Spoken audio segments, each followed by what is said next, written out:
Panama's judicial and forensic authorities declared an emergency due to a large number of asylum seekers' corpses found in the jungle of the Darien Gap region. Former Argentine President Mauricio Macri missed a hearing this Thursday in which he was to be questioned about alleged spying on the relatives of 44 sailors who died in the sinking of a Navy submarine. World Health Organization Director General Tedros Ghebreyesus has announced the launch of a strategy to achieve global Covid-19 vaccination by mid-2022. From the headquarters of teleSUR English in Havana, Cuba, this is From the South, and I'm Katrina Goss. Panama's judicial and forensic authorities declared an emergency due to a large number of asylum seekers' corpses found in the jungle of the Darien Gap region, as thousands of people continue to make the dangerous journey to reach the United States. The Legal Medicine and Forensic Institute has registered over 50 deaths in the Panamanian border zone. The only two morgues in the area are overwhelmed, and the authorities are requesting international assistance for the creation of a humanitarian cemetery. The director of the institute believes that the number of corpses is only going to increase, with forecasts of over 20,000 people set to attempt to cross the dangerous jungle from Colombia. Panamanian authorities reiterated that the northern border is experiencing a humanitarian crisis.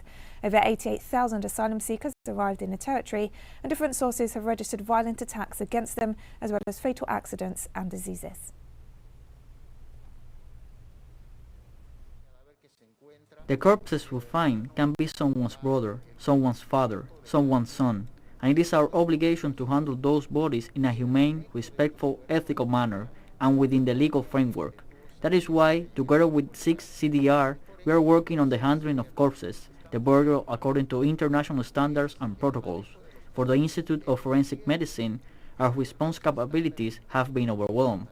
That is why we are going to propose the support we require with forensic experts, with the help in the design of a humanitarian cemetery, in order to give Christian burial to all these people. Chilean social movements led by student organizations have called to mobilize on Friday in the wake of the revelations surrounding President Sebastián Piñera contained in the Pandora Papers investigation. On calling for protests in the capital Santiago, student leaders made clear that Piñera's actions were unacceptable on evading his public responsibility to pay his taxes when leading the nation, while the country's public works projects and poorest sectors suffered the ongoing economic crisis aggravated by the pandemic. Piñera made backroom deals using Chile's resources for his own double agenda, making himself even richer at the expense of the nation. This in addition to his role covering up years of institutionalized corruption and police brutality.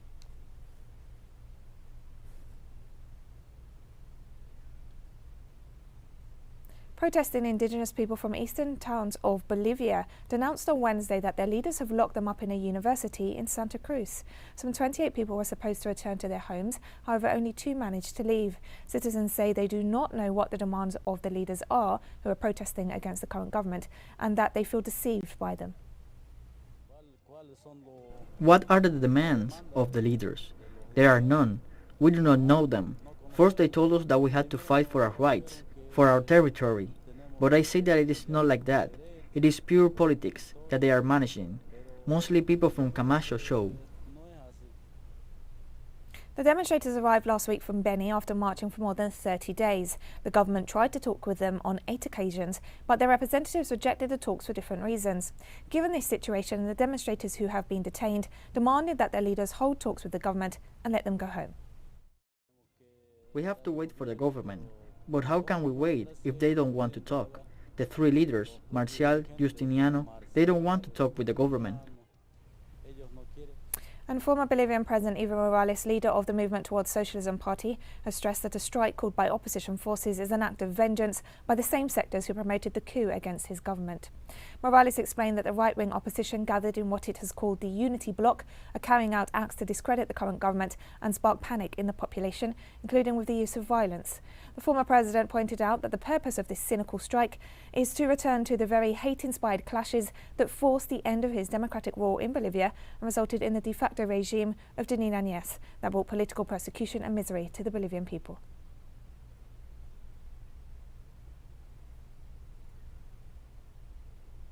On Thursday, the Simón Bolívar Great Patriotic Poll, an electoral alliance bringing together the United Socialist Party of Venezuela and 9 other political organizations, began the pre-electoral campaign acts ahead of the regional elections to be held on November 21st.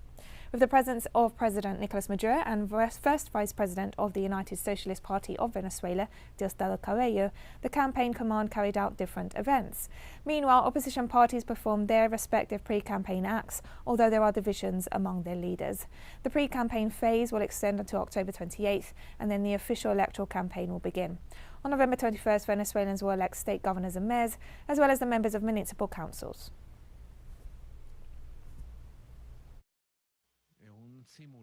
It is an electoral drill, and for us, electoral drills are always useful to test our political machinery.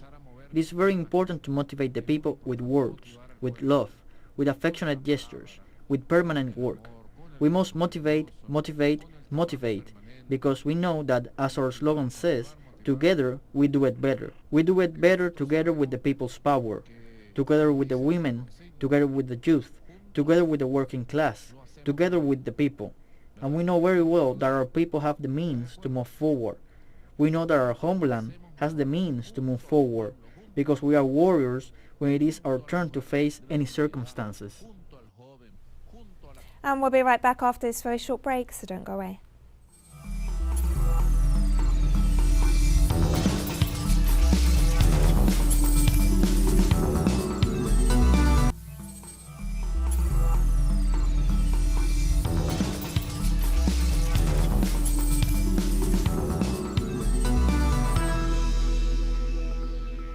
Welcome back to From the South.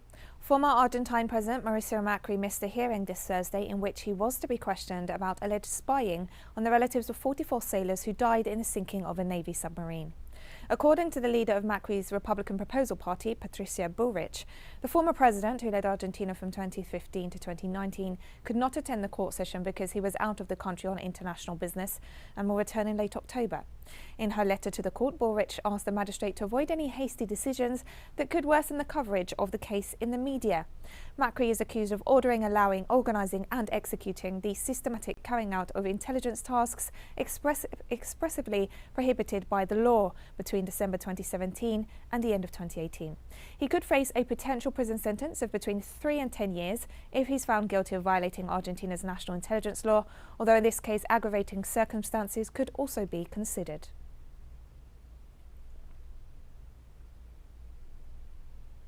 Senators in the United States have agreed to extend the country's debt ceiling less than 2 weeks before the threat of a default. Disagreements over the ceiling, that is, the limit on how much the government can borrow, are not new in US politics, but the current row between Republicans and Democrats had sparked concern in the financial markets, with fears that the US would default on its national debt. Senate Majority Leader Democrat Chuck Schumer said on Thursday that lawmakers had reached a deal to extend the debt ceiling until early December.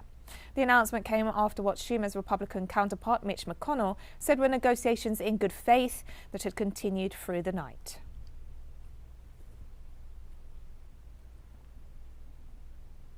A United States judge has temporarily blocked a new law in Texas that effectively bans women from having an abortion and has sparked nationwide condemnation. District Judge Robert Pittman granted a request by the Biden administration to prevent any enforcement of the law while its legality is being challenged. Texan officials immediately appealed against the ruling, setting the stage for further court battles. The law, which prohibits women in the state of Texas from obtaining an abortion after 6 weeks of pregnancy, was drafted and approved by Republican politicians. Judge Pittman stressed that since the law went into effect, women have been unlawfully prevented from exercising control over their lives in ways that are protected by the Constitution.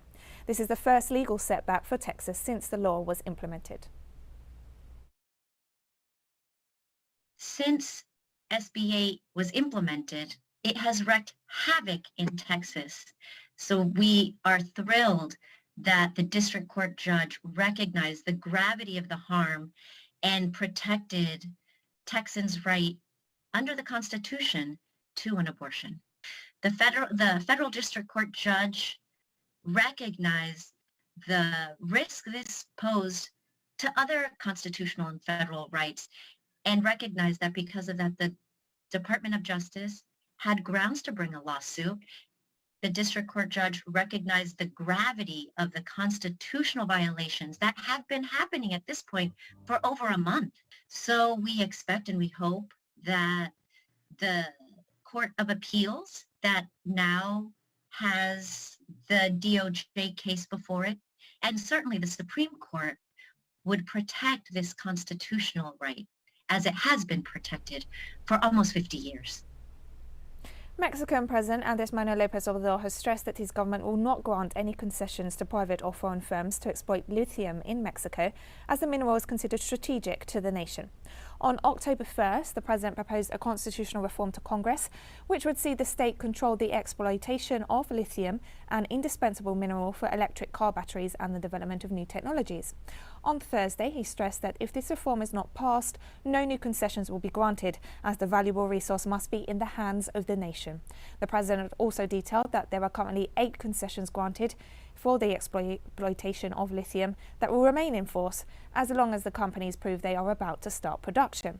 The proposed constitutional reform also ensures that the state-owned Federal Electricity Commission will keep 54% of the sector's market compared to 46% for the private sector. López Obrador has strongly criticised the participation of private initiative in the energy sector.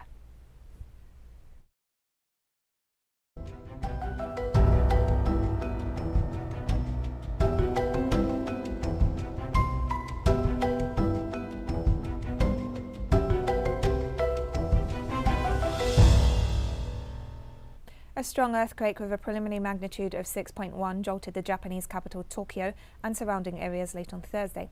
The quake, which struck close to 11 p.m. local time, stopped train lines and caused sporadic power cuts, but there were no reports of major damage. According to Japan's Met Agency, the tremor was registered as strong 5 on Japan's intensity scale, a level that could cause some damage to buildings and power cuts, and had an epicenter in Chiba Prefecture to the east of the capital. There was no danger of a tsunami from the quake, but the government set up an emergency response task force in case.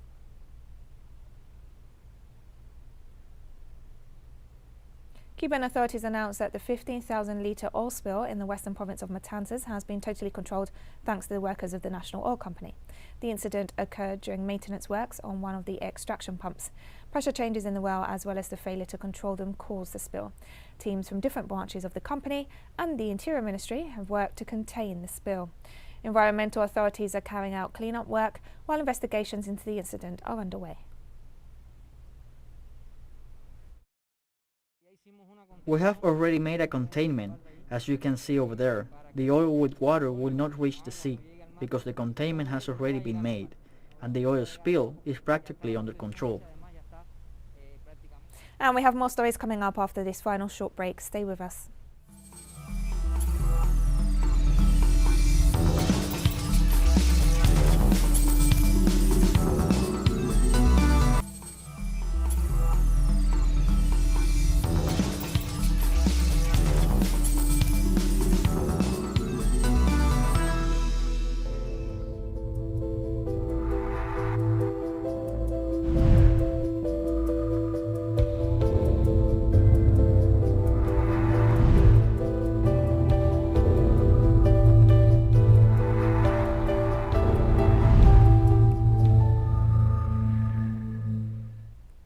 Welcome back to From the South.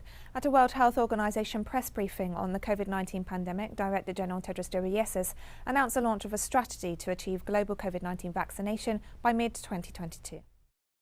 Today, WHO is launching the strategy to achieve global Covid-19 vaccination by mid-2022.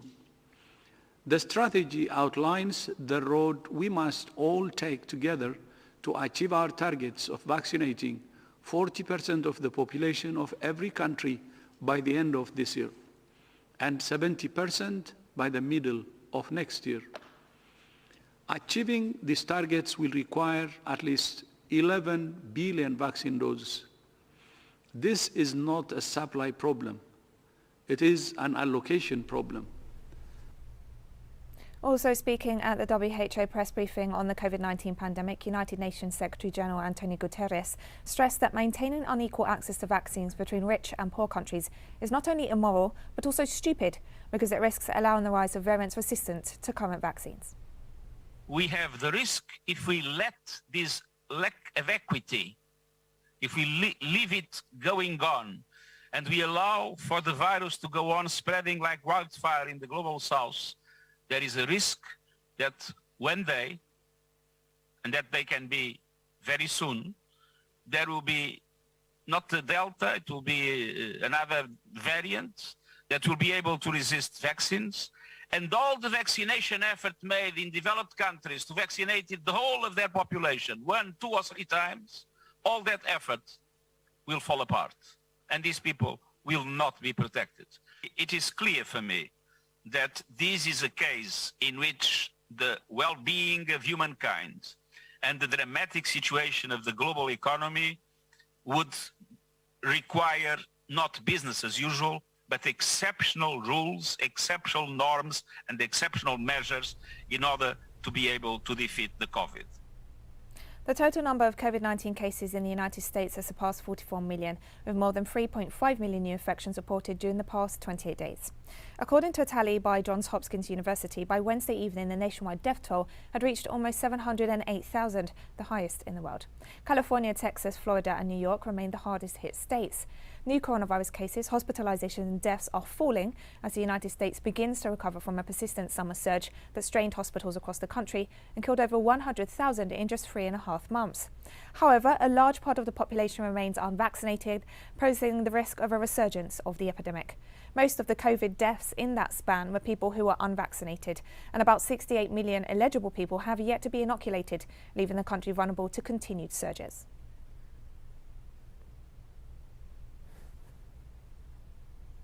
The Irish government has agreed to sign up to a 15% global minimum tax rate on multinational firms, leaving only Hungary as the last holdout against the international deal.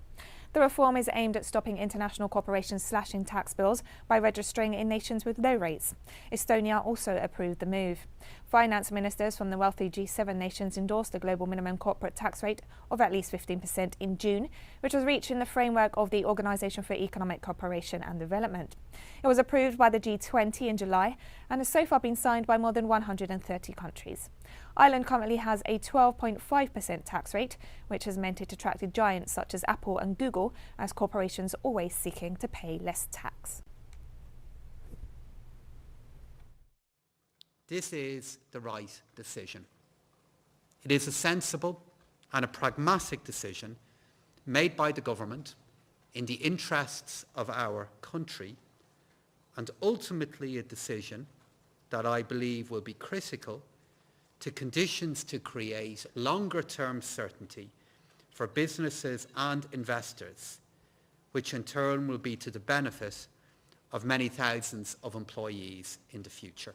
Our focus over recent weeks has been to secure the necessary changes to provide certainty and stability in the revised framework and to protect our strategic interests. I believe we have now reached that point. Moroccos King Mohammed VI on Thursday named a new government led by a billionaire tycoon close to the palace who will face pressing economic problems. New Prime Minister businessman Assid Al-Hanoch, worth $2 billion according to Forbes, has led the National Rally of Independence Party since 2016, which won the elections held last month. His party is considered close to the palace and has been part of all coalition governments for the past 23 years, except during a brief period between 2012 and 2013. The 24-member cabinet is largely made up of technocrats, with veteran diplomat Nasser Bourita keeping his role as foreign minister in a context of regional tensions, especially with neighbouring Algeria. Morocco's 2011 constitution transferred more powers from the monarchy to the government and parliament, but the king retains the final say on strategic issues and major projects, regardless of who is in government. In addition, the new administration must be submitted for approval by the king, who reserves veto rights. And we've come to the end of this news brief. Remember, you can find these and many other stories on our website at telesurenglish.net. You can also follow us on social media for all the latest news. We're on Facebook, Twitter, Instagram and Telegram. For TeleSUR English, I'm Katrina Goss. Thank you for watching.